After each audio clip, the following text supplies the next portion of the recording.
Senhoras e senhores, chegamos para mais um episódio completo, exclusivo e inédito. Do quê? Do meu, do seu, do nosso Side Talk. Mas antes, curta, comente, compartilhe, se inscreva no canal e ative o sininho, porque de hoje em diante você não perde mais nenhuma novidade. Produção, é hora do que agora. Vamos lá, no pique, sem enrolação, telão do Felipão, roda a vinheta!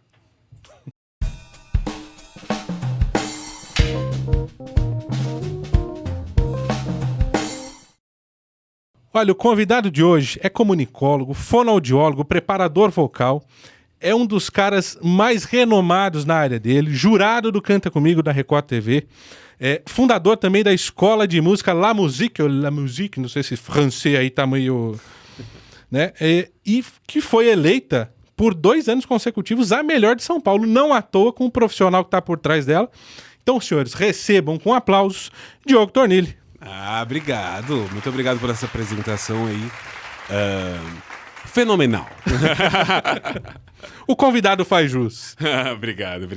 Eu agradeço demais estar aqui hoje para conversar com você e falar um pouquinho sobre a escola e esses mistérios da voz. E não só isso, mas falando de mistérios da vida, falando de histórias, a gente que, como gosta de uma boa história, toda história tem um começo. E a gente quer saber qual foi o começo da história do Diogo para que ele estivesse aqui hoje. Olha, que pergunta boa. Na verdade, a minha história começou desde criança, né? Eu sempre fui da arte, comecei nas artes plásticas e fui ao mesmo tempo na dança, ao mesmo tempo no teatro, ao mesmo tempo na música. E não sabia o que decidir, o que escolher, né? Qual arte que era melhor. E no fundo, com os anos, eu descobri que a gente não precisa escolher, né? A arte, ela é uma só. E a gente, assim, vai achando nossa afinidade, né? Em diferentes lugares, né? E a música sempre me despertou mais por ter dificuldade, não por ser uma coisa fácil, né? Uhum. Normalmente a gente escolhe o caminho mais fácil.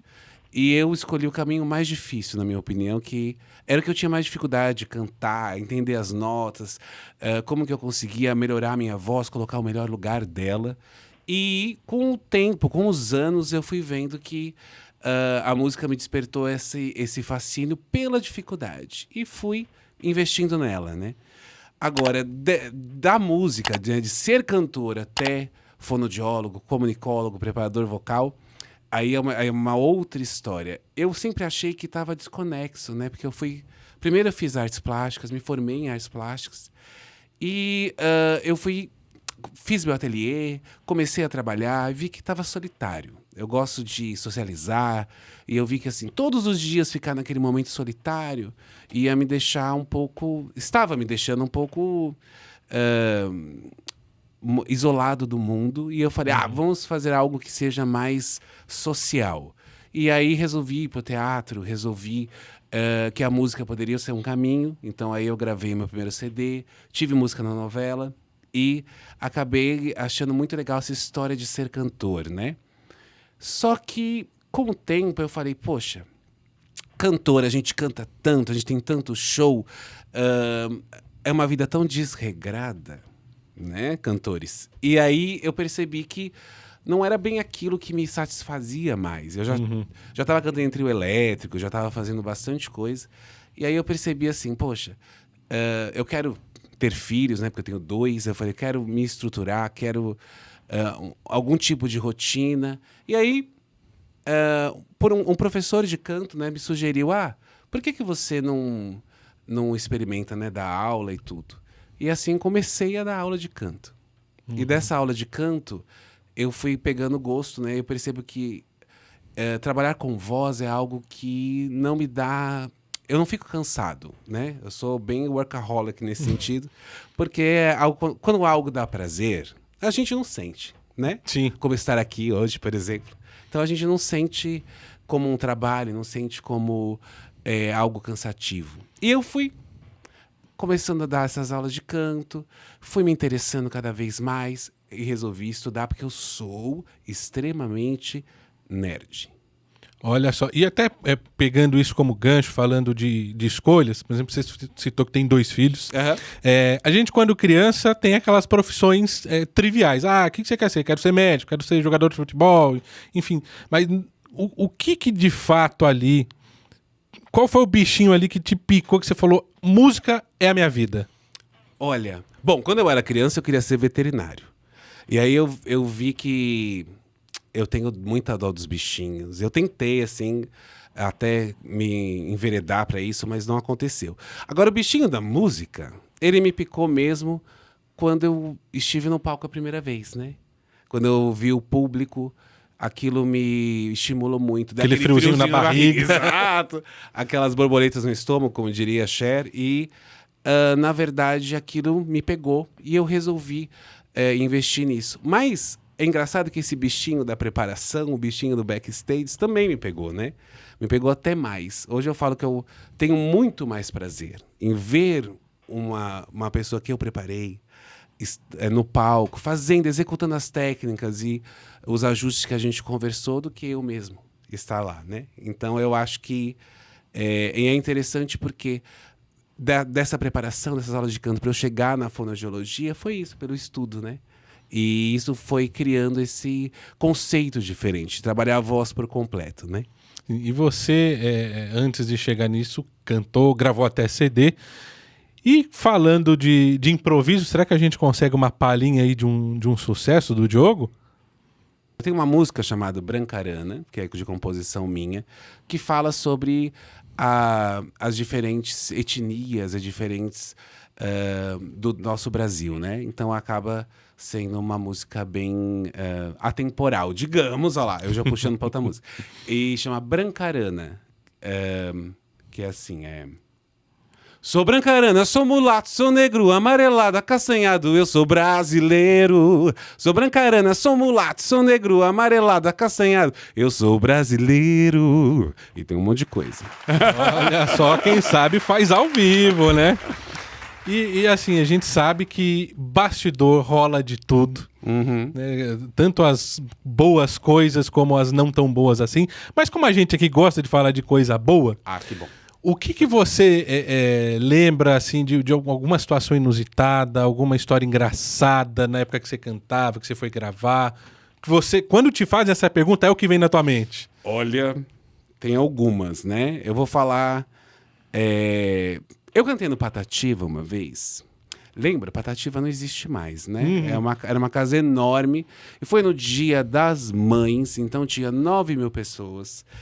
E eu falei, bom... Cantei, naquela pressão, né? Aquela pressão daquele público imenso. Foi muito gostosa e tudo. Só que as pessoas começam a... beber a água que passarinho não bebe. Essa aí. Aí eu falei, bom, então vamos lá. E o pessoal começou a perder um pouco da noção. Aí voou um copo. Daí estamos começando bem, né? Só um copinho ali você releva, né? Aí, de repente, voou uma blusa. Algumas. Aí, de repente, voou um cinto. Aí eu falei, isso, meu filho, começou a calma. ficar perigoso. E daqui a pouco Quando o Vando vai entrar. Isso, quando chegou na calcinha, eu saí do palco. Porque eu achei um pouco preocupante. Agora, falando sério, os seguranças me tiraram mesmo, que o pessoal enlouqueceu. Dia das Mães não é um dia pra essas coisas, gente. Se comportem, né? Dia das Mães é dia pra você ser belo, recatado e do lar. Né? Exato. Cara, e você hoje também é conhecido no meio como um preparador vocal, assim, de excelentíssimas referências. O que você diria? Você tem alguma dica daquelas meio malucas para você ter uma voz mais impostada? O que você costuma fazer com teus alunos? Porque todos hoje são um sucesso. Graças a Deus. Um beijo a todos, inclusive. Eu só faço maluquice, né? Então a gente precisava saber a censura aqui do negócio. A casa é sua. Ah, então tá. Então, eu faço muitos exemplos de associação, né? Certo. Então, eu associo funções, Correto. né? Então, às vezes eu preciso que o palato alto suba. E para ele subir, tem algumas situações, né? Que ele sobe automaticamente para a gente não vomitar, né? Então eu tenho que pensar em algumas funções, inclusive de momentos íntimos, como referência, né? Para a gente conseguir fazer esse movimento de palato. Então isso é uma das coisas inusitadas, né? Fui bem formal. Olha, eu saí bem nessa. Você vê só, o cara é profissional, né? Mas tem esse movimento e alguns outros, e tem também os alívios, né? Você sabe que quando a gente tá com a voz tensa, que tá meio apertadinha, a prega vocal tá, sabe, atritando muito. O ideal é espaçar, né? Dar espaço, Sim. qualquer coisa, né? Dar alongar. Aliviar, Né? Aliviar, isso. Aí eu faço exercícios de alívio. Vamos fazer um? Vamos. Bora lá, Bora. de improviso, né? A gente faz um exercício de alívio, por exemplo. É uma situação. Você vai associar depois. Então você vai, inspira certo. fundo, pega um agudo e alivia. É um alívio. É a prática, né, pessoal? Exato. Então tem que saber praticar mesmo. Eu falo muito sobre isso com eles. E falando de prática, você também é conhecido por ter sido jurado de um dos programas desses de talentos musicais mais assistidos hoje, que é o Canta Comigo da Record TV. E como é que foi para você receber o convite para participar de um programa como esse e viver ali a emoção de você também como não só jurado, mas com a visão de professor, ver aqueles aspirantes à música ali na sua frente? O Canta Comigo foi algo maravilhoso, né? Eu só não fiz a temporada desse ano porque por questões de agenda, mas eu fiz desde o primeiro programa do Canta Comigo. E foi muito interessante o convite. Na verdade, eu estava trabalhando e o produtor da Endemol Shine me ligou e falou assim, eu queria te propor um programa de TV, né? Foi uma época, inclusive, que eu estava selecionando algumas pessoas para outro programa de TV de outra emissora. E aí eu falei, mas hoje eu não tenho tempo. Hoje eu só vou acabar 8 horas da noite. Aí ele falou assim, tá bom. Mas aí eu consigo chegar aí umas 6 horas. Eu falei, mas eu só vou parar de trabalhar às 8 da noite. Eu acho, tenho certeza. Fernando, um beijo, inclusive, produtor maravilhoso, que ele não acreditou em mim. E aí ele chegou realmente 6 horas, né? No meu espaço, na minha escola. E ele esperou até as 8. Né? Ele ficou as 2 horas lá esperando. E eu, assim, quando eu vi ele, eu falei, você tá aqui? Né? Tipo, eu tinha certeza que ele tinha ido embora. Né? Eu também não tava pensando em fazer programa nenhum. E aí, ele tava lá realmente. E eu falei, tá bom, o que você propor eu vou aceitar. E era o Canta Comigo. Era ser jurado do Canta Comigo. Não tinha nem apresentador, tá?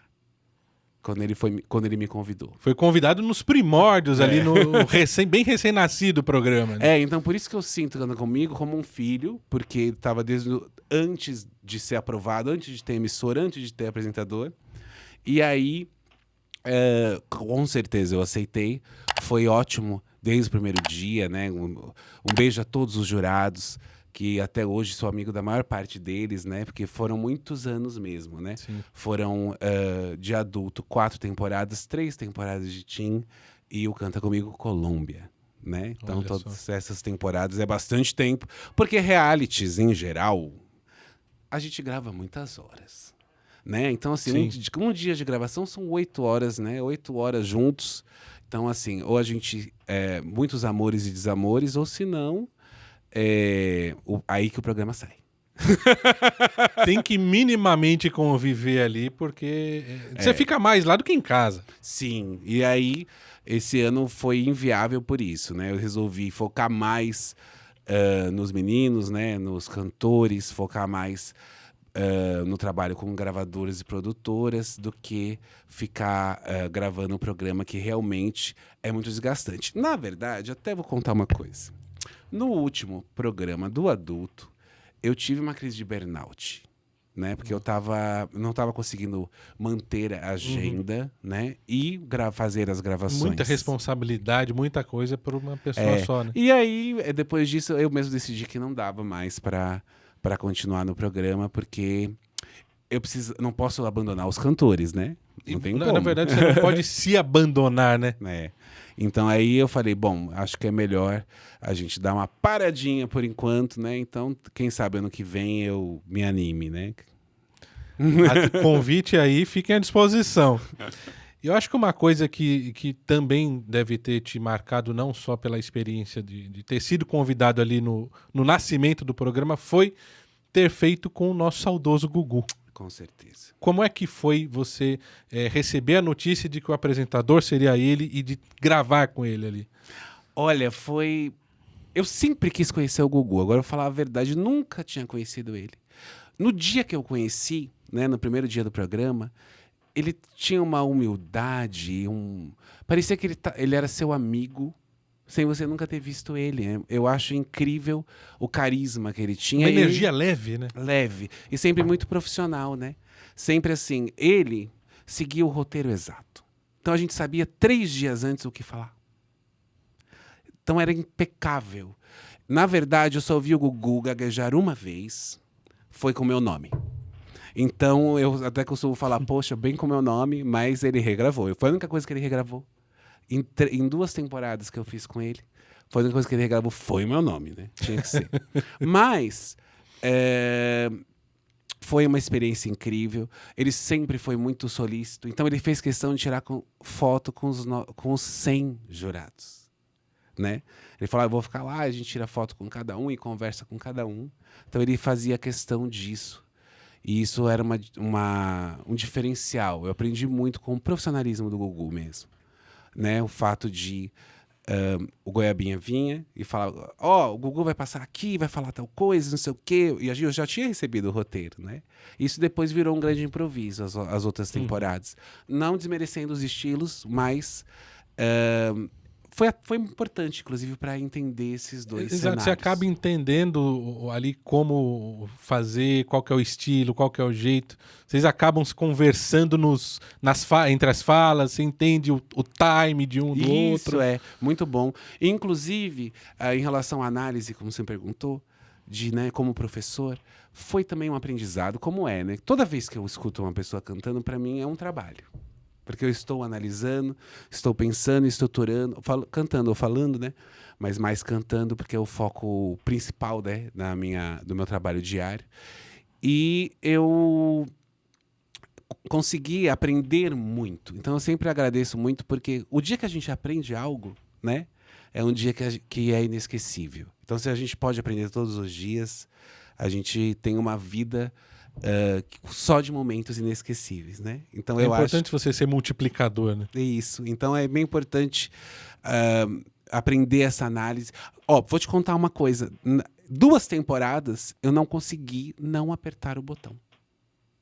Porque eu entendia muito mais, né? Eu acho que eu tinha muita empatia por aquele candidato. Sim. E aquilo eu lutava por ele em muitos momentos, né?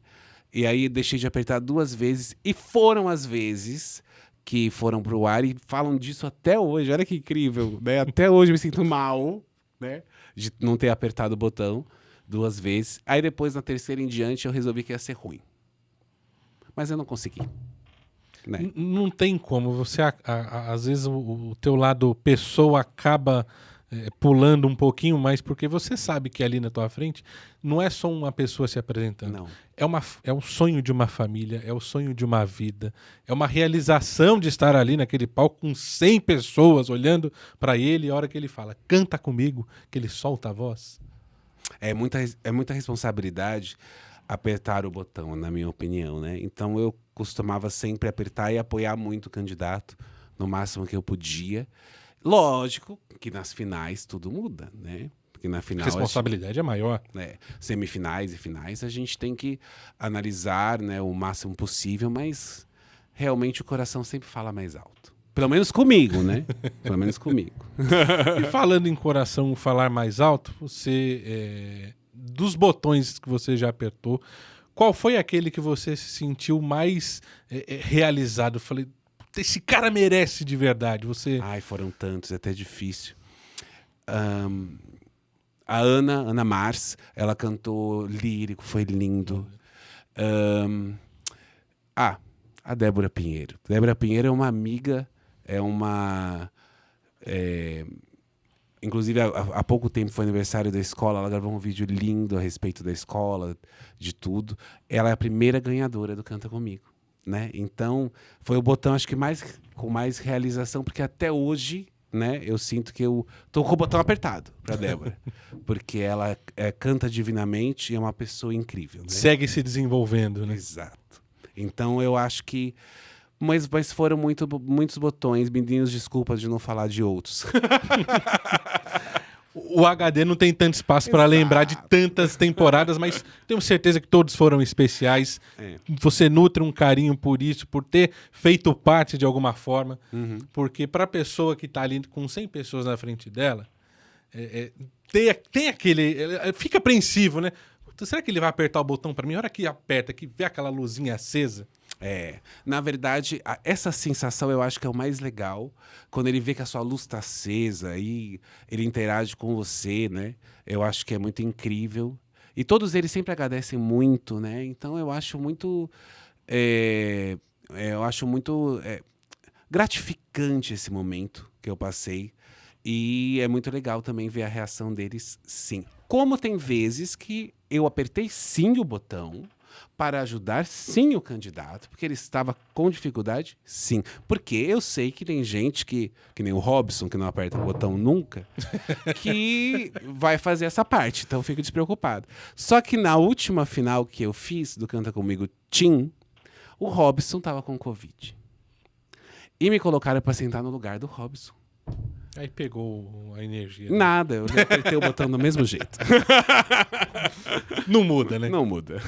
Mas foi eu costumo dizer que é isso mesmo, é gratificante quando a luz acende e eles interagem conosco. E às vezes até quando não aperta, porque você dá uma dica ali do que fazer para não acontecer da próxima vez, porque como o Gotino fala, fazer o certo até dar certo. Uhum. E você tem diversos projetos que deram muito certo. Tem um, inclusive, que é o Projeto Voz, que foi patrocinado pelo Banco Bradesco. Uhum. E eu queria que você contasse como é que foi participar disso tudo, e tendo a responsabilidade de um banco como o Bradesco como patrocinador. Esse projeto foi incrível. Eu ouvi 2.000 candidatos. 2.000 vídeos, né? E eu vi com carinho. Foi difícil demais, não vou negar, para fazer a seleção, né, de todos os candidatos, porque o Bradesco ele fez um prêmio, então tínhamos que chegar em 4 candidatos, isso. Então foi algo enlouquecedor. O Jeff Pina, que é um produtor muito legal, né? A gente trabalhou pela Universal Music, foi muito interessante porque eu fui jurado dessa seletiva primeiro, selecionei, e não só isso, né? Eu liguei pro produtor da Universal e falei, olha, eu fiz 2.000 comentários. Você quer que eu mande para você? Aí ele falou assim, porque eu não dava para eu ouvir um vídeo e falar, olha, essa pessoa tem que tomar cuidado, porque a voz está um pouco rugosa, essa está um pouco soprosa, e fui, né, nessa linha, porque eu não consegui não avaliar, né? Sim. E mandei os comentários e ele falou, quer saber? Vamos fazer só isso. Já que a gente já selecionou os 4, você vai preparar os 4. Foi assim que eu continuei no projeto. E aí eu fui e preparei os 4, liguei para cada um, foi muito legal, porque eles falavam assim, você já atendeu tal pessoa, você já atendeu tal pessoa. Eu falei, já, mas agora eu tô atendendo você, vamos focar em você. E aí eu fui lá e preparei esses 4, foram dias muito intensos, né? Porque no projeto a gente tava com Samuel Rosa, Maiara e Maraísa e Glória Groove. Então, eles fizeram a seleção ao vivo, cantaram lindamente, com a preparação, foi ótimo. E também, quem estava apresentando é o Otaviano Costa. E daí foi algo muito grandioso para eles, né? Todos funcionários do Bradesco. Então foi um projeto muito legal. E aí a apresentação foi incrível, foi um grande projeto de um grande banco, né? Com grandes artistas, né? E uma preparação profissional. Eles sentiram como é o dia a dia de um artista com um preparador vocal, com um produtor da Universal, né? E saiu aí no final um single, né, para a ganhadora. E foi uma experiência incrível. E falando de experiência, como que é para você hoje ver o pessoal que você formou? O quão realizado você se sente? O que isso muda na tua vida? Você em algum momento pensou fazer algo diferente ou de fato isso é o que eu quero até meus últimos dias? Olha, essa pergunta foi muito profunda mas eu gostei dela, na verdade. Já pensei, sim, em fazer coisas diferentes. Penso todos os dias, na verdade, porque eu amo muito o meu trabalho, mas eu amo tanto que eu acabo me dedicando muito, né? Então, às vezes, eu perco a mão, como no caso ali do burnout, e então eu penso nisso. Mas é tão gratificante exatamente esse momento de chegar no palco, não só os new faces, digamos, né? Os que nunca cantaram, como às vezes aquela pessoa que tá com problema vocal, vai no otorrino, faz a cirurgia, o próprio otorrino me indica para reaprender a cantar, né? Então eu tenho um caso agora, por exemplo, de um cantor de country music, mas é um estilo... eu achei muito legal, porque eu nunca tinha trabalhado com country music, especificamente no Brasil, né? Mas que é o Emerson, um beijo Emerson. E aí ele fez cirurgia na voz e já veio no pós-cirúrgico. Nunca tinha preparado a voz, nunca tinha adaptado a voz, nunca tinha passado num fono na vida. E estava com problema vocal, e por isso que fez a cirurgia. E assim, o processo de reensiná-lo a falar, reensiná-lo a cantar, foi, inclusive agora ele está em turnê na Argentina, então deu muito certo, e aí é muito realizador por isso, né? Porque você colhe o meu sucesso, o que eu sinto é vê-lo no palco, mas não só isso, mas aquele processo diário de ter mudado a relação dele com a própria voz, né? A relação dele com a própria identidade. Então, realmente, por mais que eu pense muito, eu acho que esse é o caminho mesmo. Deu e vai continuar dando muito certo. Eu quero que agora a gente encaminhando aqui para o encerramento, você olhe para quem está te assistindo, passe aquela mensagem do coração, as suas redes sociais, onde o pessoal pode te encontrar, não só para ficar te acompanhando, mas quem quer se profissionalizar e ter você como multiplicador do lado. Ah, muito bom. Bom, minhas redes sociais, primeiro é o @Diogo Tornilli, né? Tem o @Escola La Musique também, tanto no Face quanto no Instagram. E agora a La Musique ela vai virar a próxima nota, né, nesses próximos dias. Então o @próxima nota já existe. Então se vocês se interessarem, vai um novo conceito, porque a La Musique agora, depois de 12 anos de existência, vai virar a próxima nota para trazer mais a produção, mais esse trabalho do backstage mesmo para o nosso dia a dia. Agora, como mensagem, o principal é a gente acreditar no nosso sonho. Então, todo dia que você acorda e você não está feliz com o que você está fazendo, é o dia que você pode começar a imaginar um novo caminho. Não estou falando para você largar tudo e começar do nada, né, e se arriscar. Não. Mas todo dia você pode caminhar em direção ao seu sonho, né? Então, tente todo dia ver se aquilo é o que te dá o prazer, te dá o desejo, e assim caminhar em direção ao que realmente te realiza, né? Então eu costumo dizer que eu sou muito feliz com isso, né? Então eu acho que não tem porquê a gente sofrer, né? Fazendo algo que a gente não ama. Então, assim, eu quero agradecer demais de estar aqui. Adorei! Eu é quem te agradeço. Próxima nota, uma próxima história, são novos capítulos. Mas antes da gente acabar, eu quero fazer, não posso deixar de fazer esse agradecimento, que é a Estou Quituteria, que é um parceiro nosso aqui, que é a quituteria portuguesa do Fábio Gonçalves e Davi Vileiso. Este aqui são os autênticos pastéis de nata, feitos pelo Fábio, que é português legítimo. E por que eu tô com isso aqui? Porque ao final de cada episódio, ao final de cada programa, a Estou Quituteria me proporciona poder presentear o convidado. Ai, graças a Deus, eu pensei que você ia falar tudo isso e não ia me dar. Mas sem sombra de dúvidas que eu não deixaria de te presentear, para que você saia daqui com um gostinho de quero mais e com uma doce lembrança de Portugal. Ah, obrigado, adorei, hein? E eu sou descendente de português, então vou com certeza consumir com prazer. Mais uma vez, obrigado por estar aqui. E agora, para você que ficou até agora nos assistindo, agradeço demais o carinho da sua audiência. Sem você, nada disso aqui seria possível. Eu não estaria aqui sentado nessa mesa, não receberia convidado. Muito obrigado por ter nos acompanhado. Até o próximo episódio. Fiquem com Deus. Tchau, tchau.